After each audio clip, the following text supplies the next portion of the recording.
What's good, y'all? SGG gang, it's your boy SmooveGotGame back with another Detroit Tigers rebuild video, and today we'll be getting into the off season. So not too many moves today, as you can probably tell by the video link. It's not a whole lot that we want to do this season because there's a lot of good young talent on this team. We're going to be talking about them all day throughout this process, but make sure you guys go ahead and leave a video, like, comment, subscribe down below as well for your boy to show that you guys are really enjoying the series. Keep continuing to show that love and support for me, and we'll keep bringing these videos out hot and ready for you guys. Now, at the time of recording this, the poll has gone live and you guys ended up voting Riley Green for team MVP, so I guess that's who we're gonna rock with. But to go ahead and get things started, we wanted to make sure we checked out and saw who won the World Series here. And with the Braves up 3-2, they end up winning games 6 and 7, or losing games 6 and 7, I should say, to the Rangers. And it looks like they split at home the first time, lost 2 or 3, and then lost the last 2 to go ahead and lose the World Series in the best of 7. So now we can finally check out the full list of awards. Luke Voit leading for the World Series MVP, a C potential 73 overall. This is why I say you never really know who's going to take off and be that person for your team. 2 home runs, 5 RBIs in the World Series.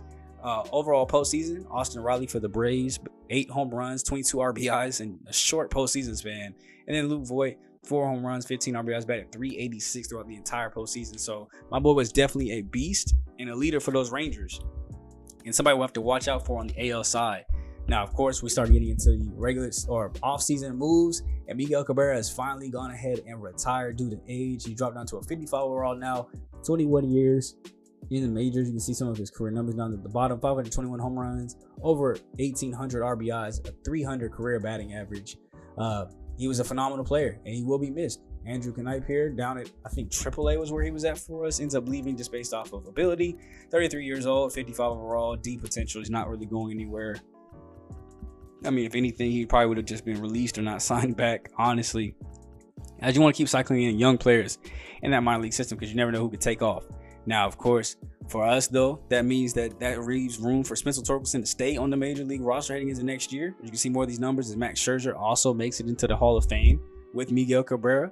You see a career 3.14 ERA, a lot of wins for his career. So now the Mets got some replacing to go ahead and do as they look to find the next starting pitcher to go ahead and step into that role. Now for us, the offseason moves start. We got to find different pieces and different ways to make this team better. Thankfully, I won't have to worry about coaching staff. And then the next thing I want to do is make sure that I got my 40-man loosened up in case we do make any free agency signings. So I'm going to go ahead and be putting people on unrevocable waivers to clear 2 people off my 40-man roster and give us that space. That should at least make it down to 36. Now 35 people.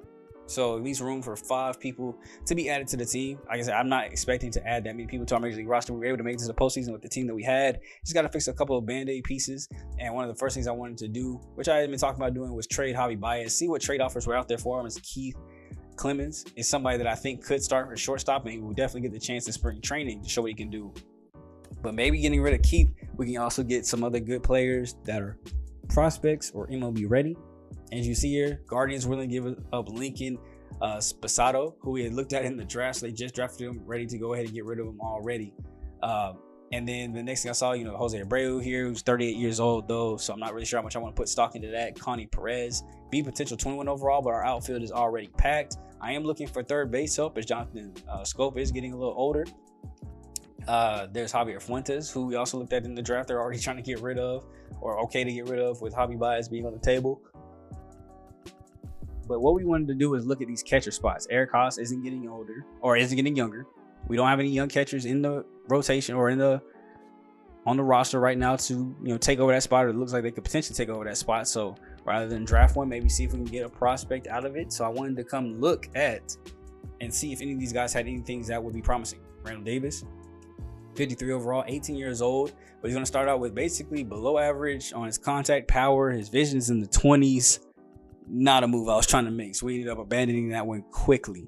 Now, as for finally starting to get into contract offers and re-signings, this is the part where we offer our qualifying offers. So these are the guys that, if I feel like in the market, this is how I handle them. You guys can handle them differently, but if I feel like they'll get the deal that is for the qualifying offer, then I'll offer it because I get a draft pick back. But if I do not feel like anybody else would offer them that deal, I just go ahead and offer them a contract. I don't even worry about it. And this year's amount, I guess it goes up every year with inflation, kind of like in real life. It's a 1-year, $20 million deal. So who of these people do I think would go out in the open market and get 20 million? Well, definitely not a relief pitcher. Definitely not Cesar Hernandez. So those guys will just be getting normal contracts. You see Ronaldo Lopez here looking for about $6.1 million a year. I give him slightly under that at 5.9. A starting pitcher could technically do it. I don't know if Spencer Turnbull would be worth 20 million. You see Missy Garcia here is looking for 3.5, which kind of changes as you lower the years too. So now 4.3, because I only want him for a 2-year deal. He's 34 years old. No reason to give him a long contract. So that would cost me about 4.3 million a season, which I end up giving him roughly about 4.1. See if that'll work. I don't think anybody's going to be too interested in either of those guys. So I can kind of lowball it a little bit. And Spencer Turnbull, he's only looking for about 10 million a season, which is half of what that amount would be. So I don't think he's, even if we were to lose him, I don't think he's worth 20 million. I don't think anybody else would offer him 20 million. So we'd end up just paying him a ridiculous amount. I remember I did do that in the Red Series. Ended up getting stuck paying somebody that I was afraid of losing, but was not afraid that anybody would give him a contract that high. And I ended up paying him like 18 million when I probably could have got him for a lot cheaper. Way cheaper, like probably about 6 million a season. So you don't want to get stuck in these types of deals. Make sure you evaluate that, see what the offers are, see what they're even looking for before you go out and offer those qualifying offers. Those qualifying offers are really more for like superstar type of players, the Aaron Judges, Garrett Coles, guys like that. Now here in this trade, they want to give me Deivi Garcia for Jonathan Scope. He's got big potential, 74 overall. He's 25 years old. He's played at the major league level and had a decent amount of success. No starts yet, but I did not feel like this would give us any kind of benefit to our rotation. We do have a lot of young guys that I'm looking to get up and that can potentially have really good seasons. And I just don't think it's worth giving up Jonathan Scope, even though I'm looking to find somebody that can replace him anyway. I just don't think that's the move. He's going down in some of his attributes. Last year was actually a better season in terms of his home runs, lower in his average, but better in his power and RBIs out of that 3 spot. So I think I want to go ahead and keep him, at least in this situation. Maybe we get a better offer later. But we can go ahead and get right back into checking to make sure that we have everything lined up for us. Now, I do want to go check our trade block, make sure that we have people put up that I am interested and okay with trading. So for me, that would be like, of course, Javi Baez. I almost forgot his name for a second. We also want to look at outfielders, because it is getting crowded out there, and Kerry Carpenter's 27, one of the oldest ones out there. Maybe clearing it up, making some room for all 4 of those guys to be up. Green, Jones brothers, and Akil Baddoo. Maybe get rid of Hibb and Verling. And we're going to look for relief pitching, because that's can help you make it to the next level, and third base, maybe finding some good prospects there. Now, here comes the part about setting your 40-man roster. If there's anybody that you feel like you might lose in a Rule 5 draft, put them on. You see, we only have 31 guys just because everybody hasn't signed back yet. So these are the top guys that will be eligible for the Rule 5. And the only one that I'm looking at that I'm kind of worried about is my 70 overall over there, Jace Jung. I mean, his potential is down to a C now. We don't have any high potentials up there, thankfully, that we're forced to basically put on the 40-man roster. You basically kind of have to put him up there just to make sure we don't lose him. 70 overall is pretty high for a Rule 5 draft, so I definitely would feel like he would get took. Now, he might end up back with us if they don't have a good season, but he's probably going to get took, and I don't want that to happen. Next stage is obviously arbitration. This is where you can offer arbitration. I normally do at least offer arbitration and a contract too as well, just so that way I can get both of those 2 things done. The contract, most of the times is around what they're looking for in arbitration anyway. Sometimes arbitration is a little bit lower. So I normally just offer the contracts up, though. They're normally not huge contracts. And right now we only have Tyler Alexander, Nick Matten, Jake Rogers, and Matt Manning. Matt Manning being probably the most influential of the 4. The other 3, we could lose them, and I wouldn't be too sad about it. But Nick Manning did have a pretty good year at the major league level last season on the bench, and he'll probably see bench roll yet again. So in terms of what we're offering him, just simple 3-year, almost $2 million a season contract. Jake Rogers did a phenomenal job as backup catcher last year, batted .260, had 4 home runs coming off the bench, and he's not looking for much either. He's only looking for $2 million a season, or around $3 million a season if we go up to 3 years, which I think is fair at 29 years old. So I'll go ahead and give him that contract too as well, and go ahead and offer up his arbitration. His previous sales was $1.2 million, so I'm okay offering around that same amount. And then Matt Manning, of course, we want to make sure that he's around for a long period of time. He had a great season as one of our starting pitchers, and I think it solidified himself in the role of the starting pitching rotation to where I can definitely see myself giving him another contract. You see how we worked the deal there? He goes off for a little bit less money after seeing the arbitration for Jake Rogers. But Matt Manning, phenomenal season. He's looking for around $7.2 million a season if we go 5 years. At 27 years old, I could see myself locking him up for that long. Now I want to go 4 get him at age 31, see him really take off there, and then see if we can get him on another short-term deal, maybe 2 or 3 year long deal after that. But around 4 years, 6.5 million. I mean, if I go up to 5 years, he goes back up to 7 million. So we'll go for a 4 year, $6.4 million deal. He's looking for 6.1, but I thought the interest was way too low on that. Offer up that kind of contract and then go look at his arbitration. Last year he only made 1.9 million, so it's kind of crazy. He's looking for a $5 million increase, but we offer a $2 million arbitration just in case. And then come back here because I forgot to offer this arbitration here down at the bottom too as well. Just offer 750 there. No worries at all for Nick Madden. Now we finally get to see what free agents are out there, and it is high quality. Honestly, if this was like a make or break season for the World Series, I could see myself taking one of these starting pitchers. A lot of guys up top are pretty old. And it would be like a 1 year, maybe squeeze out a second year, but most likely 1 year type of deals for some of these 90s. Zach Wheeler, Max Fried, who's 31, you probably get a 2 year deal out of, but he's already going down on his overall, even despite having a good season last year. Shane Bieber, Corbin Burns, those guys are in their mid 30s. So I don't think this upcoming season is even a year for the World Series. It might be next season, or really kind of starting to take that a little bit more seriously, making the free agency moves to make that happen, to, you know, really fix up any pieces that are left. Now, of course, the bullpen could always do some work. I'm looking here closer too. After what Alex Lange did in the postseason, I am looking. They all look about the same overall, same potential, so I'm not too worried about that. And then I'm looking also just at every position in general. And the first thing that pops out to me is Gleyber Torres here. 28 years old, 83 overall beat potential, coming off a really good season, 3 back-to-back years, over 20 home runs. And after having Colton Wong, who, I mean, he hit 290, close to 300, but he's up there in age. I think he's 33, 34. That could be a major upgrade. So I'm thinking about that, thinking about possibly making that deal and either releasing or trading Colton Wong. We're also looking at third base, looking at seeing ages, seeing if anybody's young that actually is good, and I'm not really seeing it there. Shortstop, there's Willie Adams, but don't really need that. And then outfield, of course, you already know how I feel like Juan Soto, you see the qualifying offer made, that's somebody off the qualifying offer too, because he's going to get more than $20 million this season. But at least this way, you offer the qualifying offer, somebody else picks him up, you get a draft pick out of it. The team has to be willing to lose that. And those are going to be situations we'll probably be in when it comes down to making a move for the World Series. Now, I talked about possibly trading Colton Wong here. I just wanted to see what could be on the table for him as far as prospects go. And immediately, Rafael Rivera from the Yankees, third baseman, 18 years old, B potential. And from the Cubs, Richard Law, 21 years old, so 3 years older, but A potential, 57 overall. So I wanted to look and see which one would be the better option to kind of start out with. Good power, no contact, vision in the 30s, and almost no defense. It's about average arm and arm accuracy, or below average. But he plays first and second base too as well. We go look at Rivera. He ended up being a better option, 3 years younger. I think he was 1 overall point less, B potential. I saw a lot more value in adding him to the roster than just going up 3 years old in age for that A potential, because you still got to reach that potential. At the end of the day, that gives him a wider range to reach that possibility. And with that move now being done, and we have no second baseman now, Colton Wong is gone, that makes room for me to go ahead and get Gleyber Torres on the squad. He wants about $10 million a season. I actually increased the offer, make it around a 5-year, $11 million deal a season. So this will take him into age 33. Of course, we could trade him if it doesn't end up working out, but hopefully it does. It puts us above the Yankees in their offer. And now we can actually start looking at our contracts. And of course, I'm only going to show the guys that are major deals here. You know, some people you can't really work out long-term deals. Morris Jones gets the minor league contract just because he hasn't been up here long enough. Drew Jones has an opportunity to get a major league contract. Now, he doesn't want to extend his that far, which I don't blame him. You know, you don't want to get locked into a very long-term deal unless it comes with a lot of money. And I'm honestly not sure what kind of player he's going to be. He's got the potential. He's got some of the ratings, honestly, but he has yet to perform at the major league level. Batted 182 last year.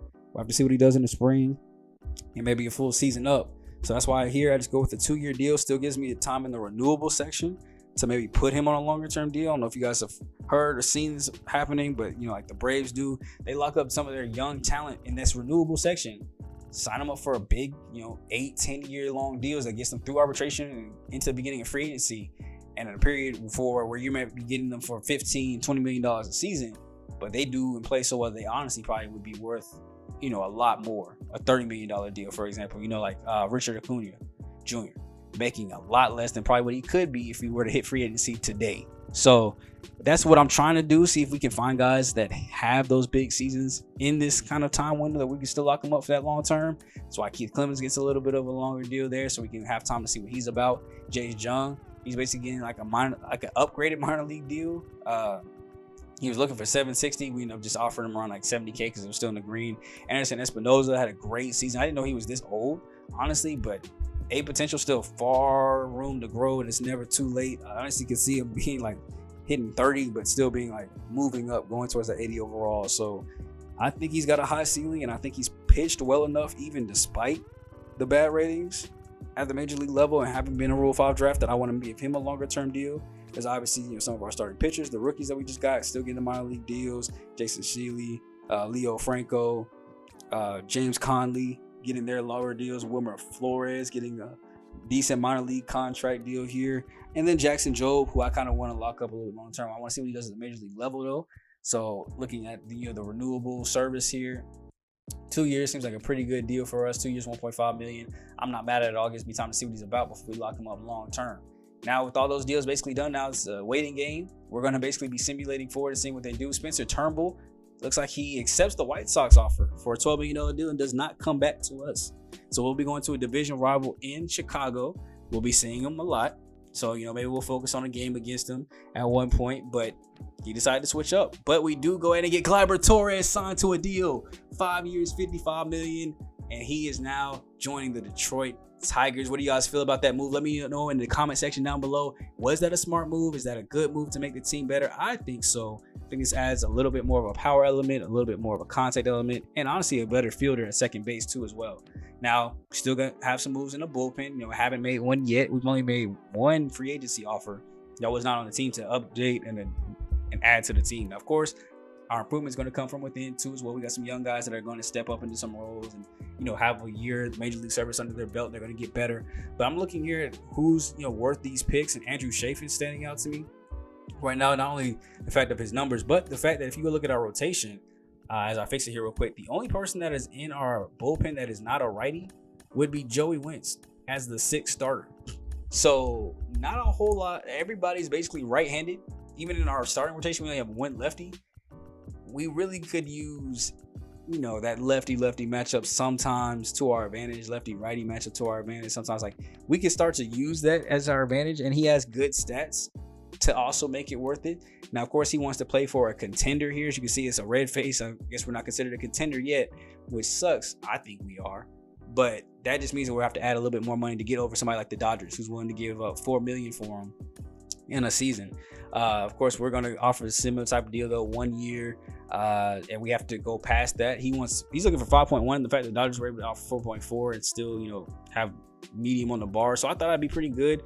Offering him here just 1 year, 5.5. It's over what the Dodgers asked for. It's over what he wanted, and that puts us even with the Dodgers. That's how little or much of an impact the contender quality has on him, which I feel like we honestly are a contender. We just went to the postseason. We just won the division. I don't know how we're not a contender. I don't know what our team status would be. Let me know down below if you guys know where to find what your team status would be, what that team quality, how do I find that so I can know what we are at all times, because I would have thought we were a contender off of the season we had last year. We didn't finish bad at all in any categories, any stats, so I would have thought we had it, but I guess apparently we are not one. And he's so mad that I think that he's saying that we're like bums or something.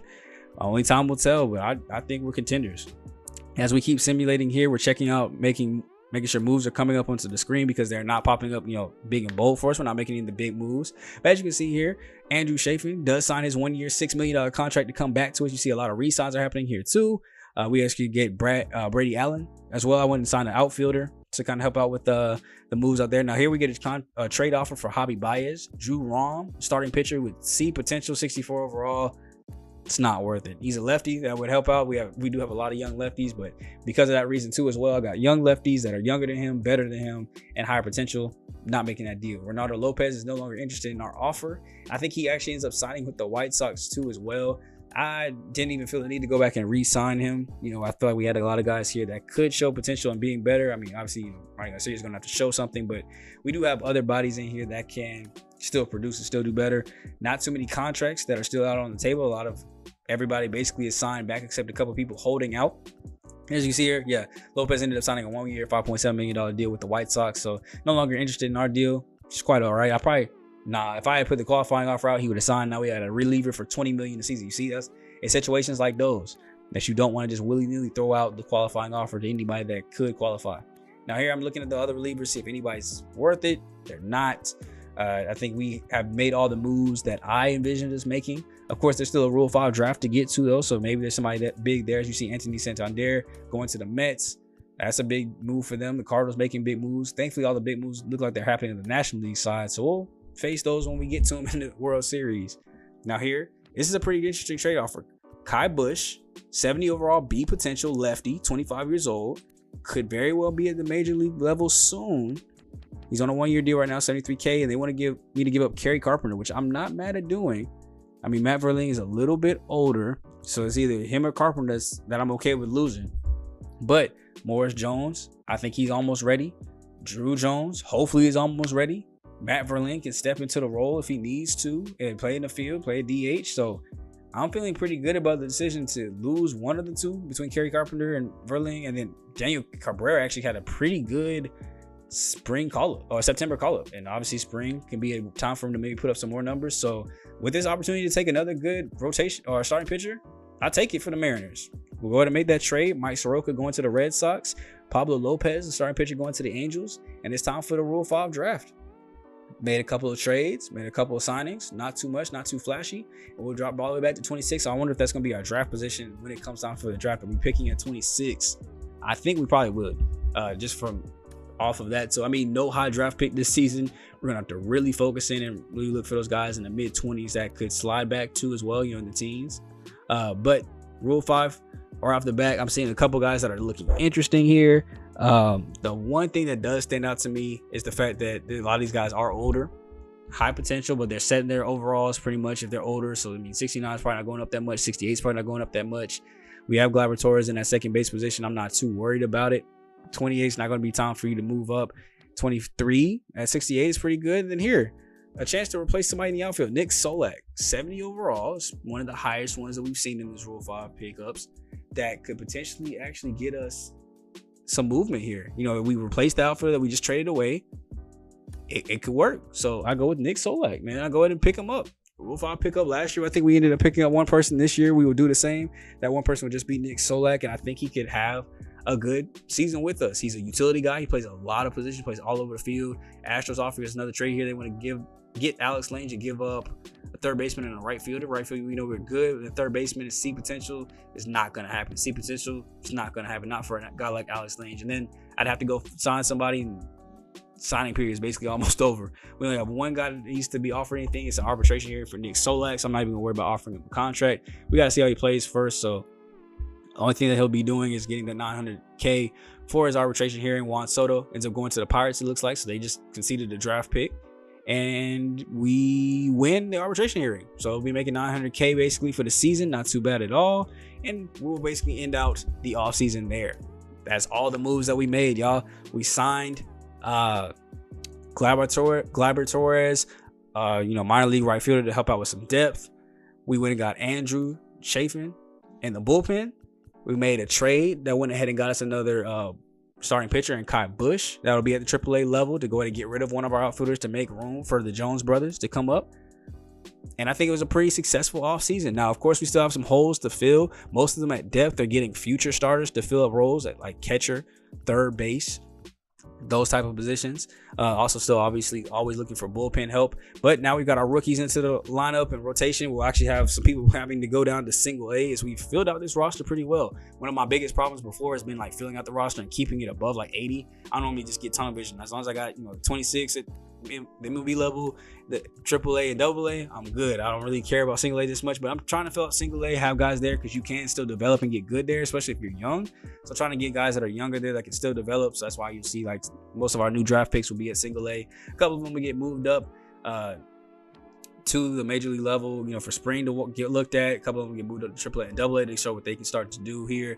But that's basically it. You see the kind of stacking here. Only 34 people will be up at spring training. Ryan Credler actually is going to get an opportunity here. He had a great season at AAA. You see rookie Fernando Gonzalez, C potential, 69 overall. He's got great contact starting out already. Could be a guy that takes over for Scope. Who knows? I mean, he's got the same potential basically as him. So, I mean, maybe the same type of production.